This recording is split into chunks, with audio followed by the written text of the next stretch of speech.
the third piece there, promoting yourself, there's definitely an art to doing that without seeming like an arrogant so-and-so. And I mess that up all the time. Kevin, no, I think at least, again, in all the years I've been in business, I've seen such an increase in those kinds of conversations, and resources are available. And that's the other thing. So in the last 5 or 10 years, I've seen so many, and women in particular, because I know men had less struggle, but I even see with my sons, it's not just the woman. Men do also have those struggles. Get help or share your ideas. Get somebody that you trust. Get that trusted individual, and have those conversations on how to best promote yourself, or when best to promote yourself, and be consistent on it. One of my employees way back in the day, she used to keep a binder. Now, nobody keeps binders anymore. I know that. So keep it on your phone, I guess. And every time she would get a compliment or she got a good kudos, whether it was from the boss, from a colleague, from a customer, she kept them in her little book, right? And that helped her then to be able to go back and look at those different ones and be able to kind of summarize the things that she really what she did well at. And then she used that, of course, whenever we had our conversations about her performance. And I think that really served her well to do something like that.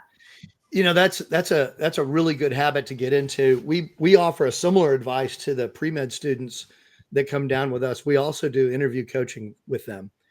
And one of the exercises that we take them through is to go and catalog all the things that they think make them special.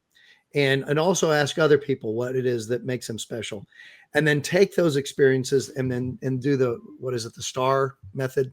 Yes. The situation you were in, the tasks that need to be done, the action you took, the results of the results that happened as a result of that. And it's not so much that you basically, it does two things for you. One, it gives you a way to express it in an organized manner. Two, it gives you a way to think about things in an organized manner and be able to express those things as well. So, I think cataloging and remembering your wins and remembering your kudos is, I think it's a vital thing. Of course, the thing that goes along with it is remembering to compliment everybody else and help them promote themselves as well. Absolutely.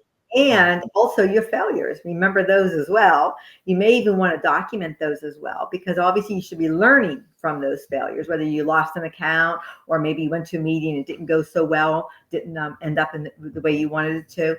You should also be keeping track of those too.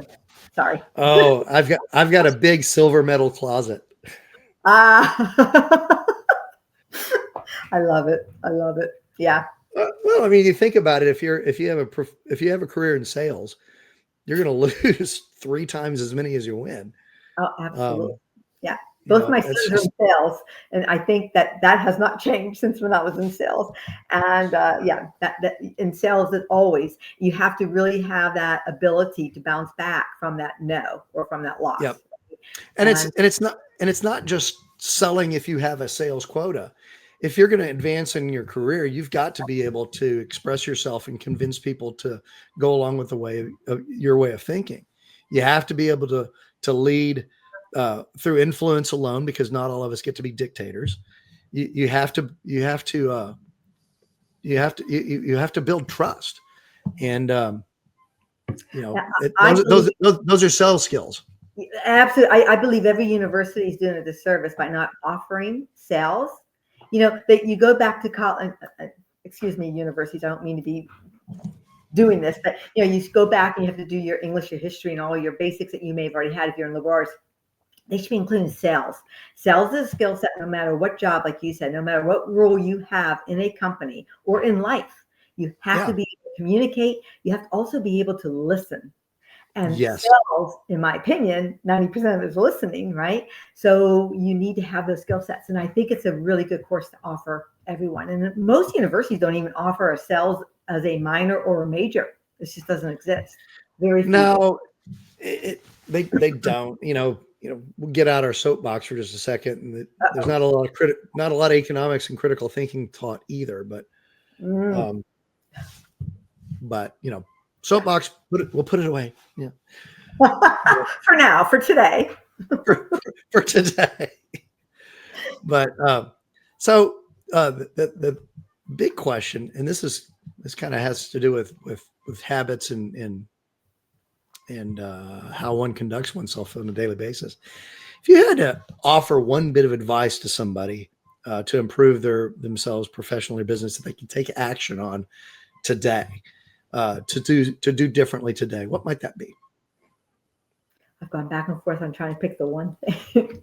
I Let's go with two. We got plenty of tape. I'm going to say, okay, we got time. So one of the things that I really noticed a response from, and to this day I still do it without being in the professional world, and that was if you're virtual, obviously it doesn't work. But if you are going face-to-face meetings, you're going to other countries, other states, other offices, other businesses. I always brought chocolate. To me, chocolate was something that not everybody likes, but most people like. And I would just put it in the middle of the table. And you wouldn't believe, as the meeting would go on, especially when the meetings start going maybe tougher for some, the hands would start going into that bag. And something about having the chocolates or candy really just kind of brought you back to why we're all there, right? It took the edge off of things. Yeah. And so I always feel that giving is a wonderful thing. I'm a major giver. My closet is filled with gifts. I don't have people to give to yet, but I buy things as I see them because I know I'm going to give it to somebody. And to this day, I go get my hair done, my nails done, even the dentist's office. I bring chocolates, and I know the dentist is like looking at me with cross eyes. But I go, yeah, but I'm bringing more clients to you if you serve the chocolates. It's like giving out bacon at the cardiologist. There you go. I have to do that next time I go. Oscar's going to love me. Well, I tell you, that is such a cool little piece of advice. It really, really is. It doesn't take much effort. No, it's kind, it's generous, and boy, does it bring people back to being human beings. It does. And I remember going, I think it was one of my trips to China, and they did not have access to Hershey's, of all things. I would never done that. So, of course, I focused on bringing Hershey, all the different kinds of Hershey's that are out there. So I also did a little research to find out what the countries have and what they don't have, and try to bring that special thing in to make it that much more unique. But yeah, anyway, I think that's one of the things. And then just as a general human being, by the way, always be kind, of course, but have energy. One of the things that used to drive me nuts is when you have an appointment or you're going to see a client or a colleague and they're just deadpan. And I get it. Some personalities are just deadpan, but put it on. Figure it out, have the energy, have that smile, have the energy in asking the questions, and be present. I think there's a huge difference in the outcome if you're able to do that. I'm personally challenged with being present. I have an ADD mind and then 3 or 4 cups of espresso on that. It's a challenge for me to basically really take everything out of the mind and focus completely and totally on who I'm speaking to at that moment in time. It's something I have to work at. Yeah. But again, because I think in today's world, there's so many resources. There are resources out there. There's books, there's videos, there's podcasts that help you find those little triggers to help you get into present, right? Whether it is, the breathing techniques or I don't know. I probably suck at that too, but well, I'm pretty awful at that too.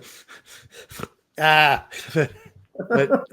and when I meditate, I fall asleep, But one of the things that I try real hard to do is when I'm listening to somebody, be able to parrot it right back to them.